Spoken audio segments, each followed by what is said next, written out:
Hey guys, William Bryce here with William Bryce Wrestling, coming to you again with yet another belt review.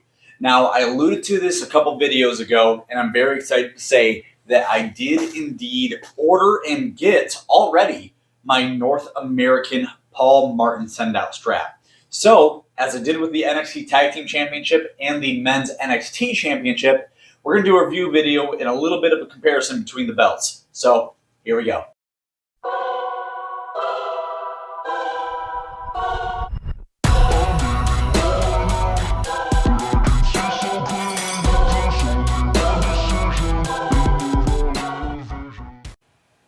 So with this, it's a little interesting because I had this problem with the NXT Championship, but I didn't go into it. Each one of these screws on the North American Championship is a single one. Okay, maybe not those middle ones, but these ones. And these ones, because they're a single one, they just like to spin forever and ever. I can feel it spinning. So just be warned, if you're doing this like I am, it's going to take quite a bit of pressure to stop that one from spinning sometimes. Right now, I'm holding it as hard as I can with my index finger on the other side to stop it from spinning. And that's what it takes. But anyways, on to the next part of the video. So, we've gotten the plates off of the official WWE.com strap. And on my left, we have the Paul Martin send-out strap. Now, watchers of the channel know that one of the things I like to look at the most is the flexibility of the belt. Because to me, that's what makes it feel like a real TV championship. So with the official WWE.com belt, it's a lot more rigid. Even if it's not coming off that well in the camera, this is a lot stiffer, and it feels like I have to use a lot more force just to make it even look like it's kind of real. Whereas with the Paul Martin send-out strap, I barely have to do anything, and we have big sways in the ends of both sides of the strap. Now, the other thing, the official WWE belt, which I've had for over a year, so has been broken in. Not quite as flexible. I'm holding this at the end, and you can see there's a pretty good arc where it defies gravity, and then eventually the weight of the rest of the belt takes it down. But if I do that with the Paul Martin strap, you'll see that curve happens almost immediately after my hand. So as usual, with the real leather, we see just a lot more flexibility than we see with the faux leather, even after the faux leather has been worn in for over a year. So as for the next part of the video, we're going to take a look at some of the visual differences between these belts, and you'll see there's actually a few more visual differences between the Paul Martin strap and the official WWE strap than with my other belts that I've done videos for. Here we go. So this is actually the part of the video I'm the most excited for. And this is the video that I'm the most excited to do it on. Because I knew, even from Paul Martin's own videos, that the North American Championship strap has a lot more differences than the NXT Championship or the NXT Tag Team Championship. Now, I'll admit I don't know how well it'll convey over the video, but the Paul Martin strap is more of a red. It has less brown tones in it while still being burgundy. It's still quite beautiful, but with the official WWE.com strap, it's almost more of a gray burgundy or a brown burgundy. I don't know how else to describe it, but that really is true. Seeing these two next to each other, there really is an immediate difference. Now, the thing that I didn't know and that I really want to bring focus to is the Paul Martin strap is all one solid color. There's some marks here, but I think that's from me more than anything else. The official WWE belt, there's actually a lot of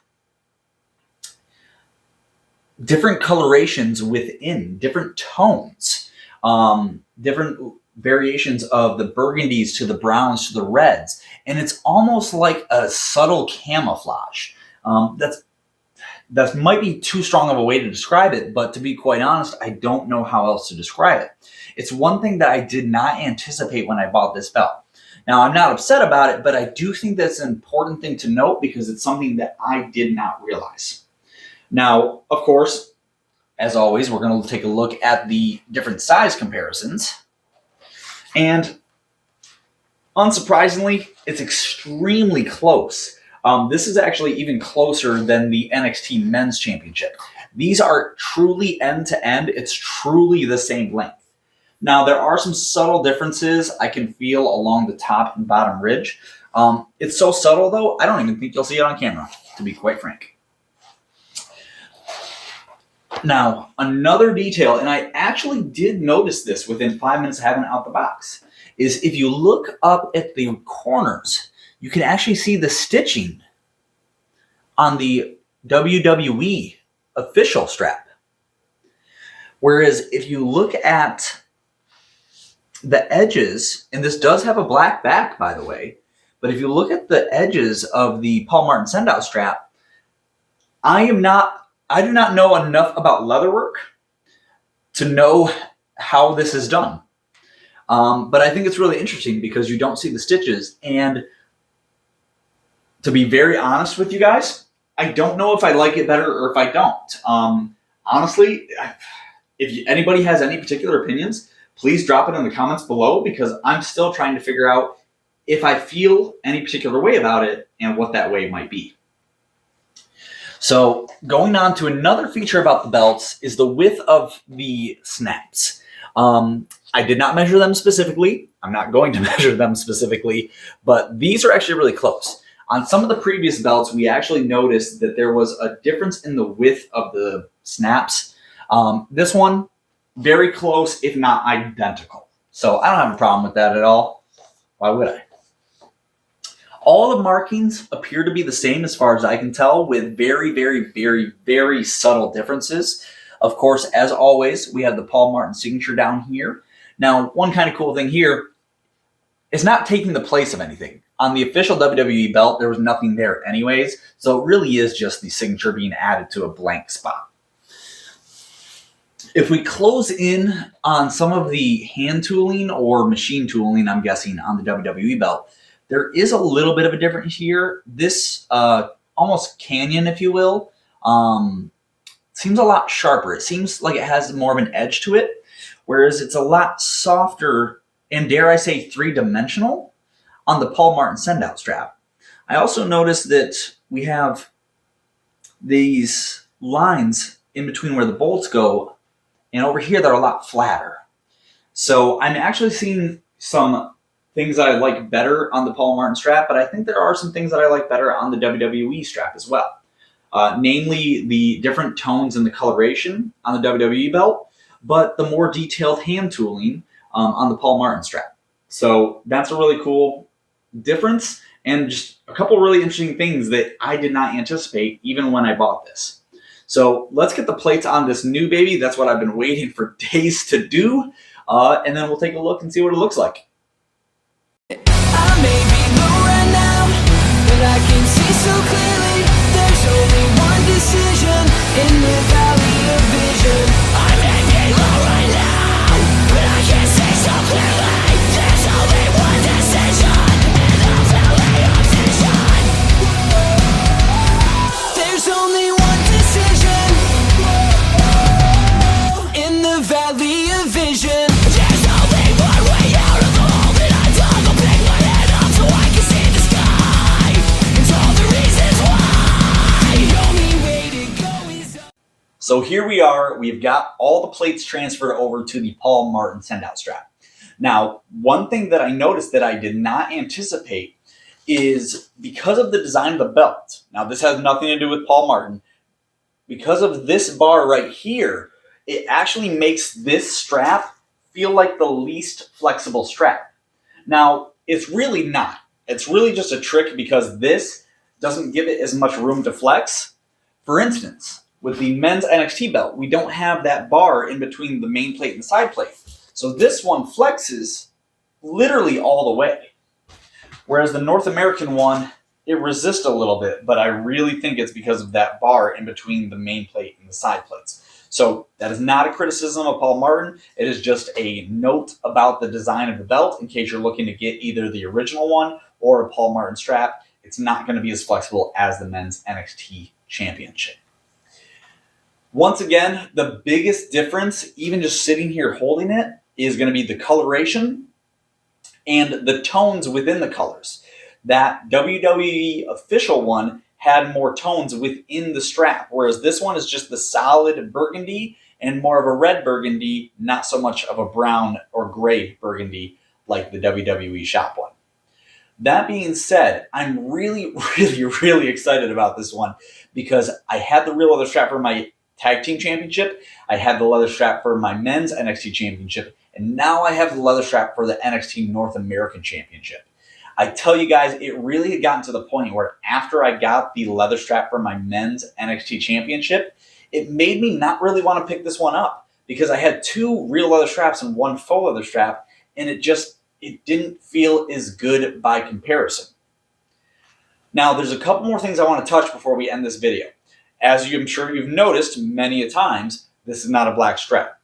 The big difference when it comes to cost is you can get this strap from Paul Martin in the black. You can get them in a lot of different colors, but black is the default color, and there is a little bit of a surcharge. I believe it's 30 pounds.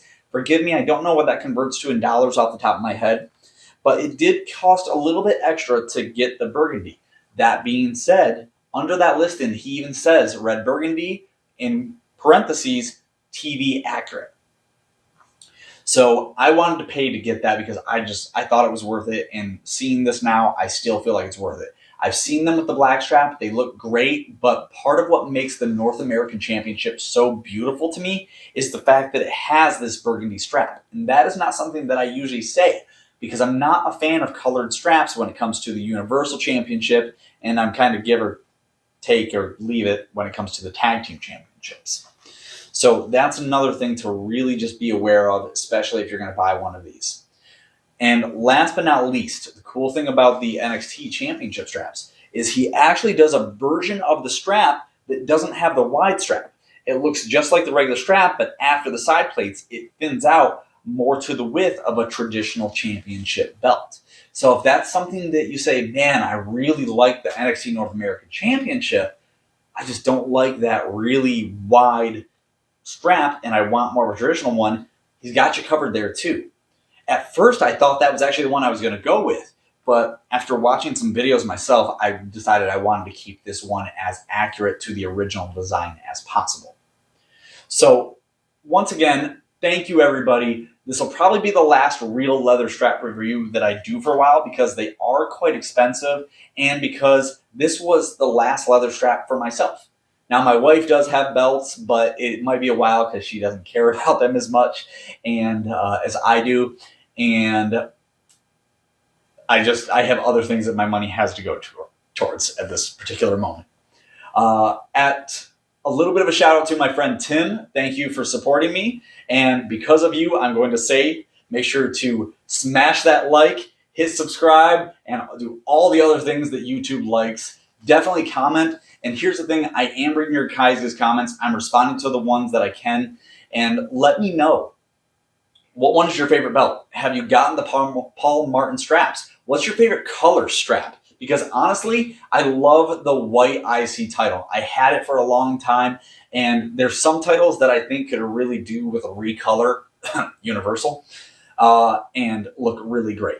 So thank you guys for watching. Please continue to watch. I'm going to start doing my road reviews, and I actually have a couple retro reviews that I'm going to put out. And those are championship belts that I have that have been around, that I've had for either 5 or 10 years. And I'm going to talk a little bit about how they wear over time because they're definitely not pristine from the store anymore.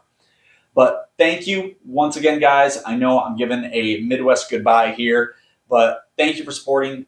Thank you for commenting. Thank you for liking. Thank you for doing all the things you guys do that make me feel like doing these videos is worthwhile. I can't wait to do more and change it up and mix it up a little bit for you guys. Thank you. And really, what else do I need to say?